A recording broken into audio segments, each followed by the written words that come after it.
This is the second part of my 3-part video review of the Copper River Rimini Duffel. This is an 18-inch duffel with a 12-inch diameter side. This is going to be my review of the interior of the bag and what I love about the interior of this bag. So diving right in, if we open up this great zipper here, you end up with a single large compartment. It's pretty much all you have here. It is raw, unlined leather, so you kind of get your nice feeling of the chrome tan interior here. And you get an 18-inch length with a 12-inch in diameter sides here to fill with anything you need.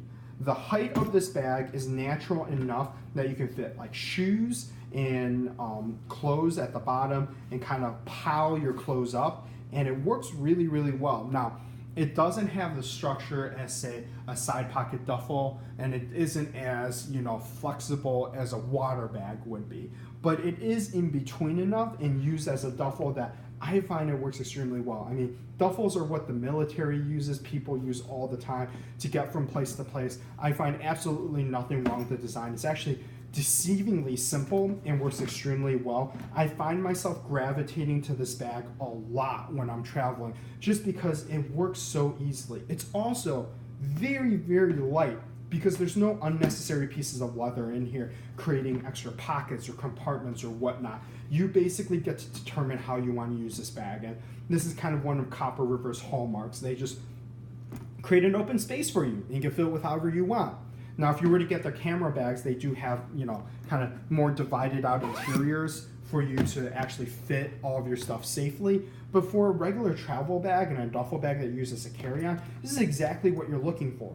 For a weekend trip or business trip or whatever you need, this bag provides you the space to fit about a week's worth of clothing without having to worry, and it's easily accessible. When you're at a hotel and you, for example, use the saddleback water bag, for example, you have to unload everything out of the bag to get to what's on the bottom because the bag just has so much depth to it and it's so hard to get to what's on the bottom. With this bag, I can just live out of this bag in my hotel room for a week and then get on a plane and fly back because it's large and wide enough that I can easily reach in and grab the things that I need without disturbing everything else. It also lacks the weight, the structure, and the complexity of some of the leather structured bags that have all these extra pockets, and every single one has a leather strap holding it down.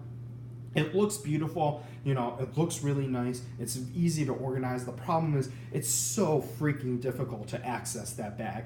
Unbuckling 6 straps every single time you want to get into the bag becomes a chore after a while, and an easily accessible duffel like this is exactly what you're looking for. It's lightweight, so the weight of it is all going to be determined by what you put into it, and it's easy to hold with either the handles or the shoulder straps that attach along the sides, and it works so well. I love the interior of this bag. I love having the freedom to feel how I want.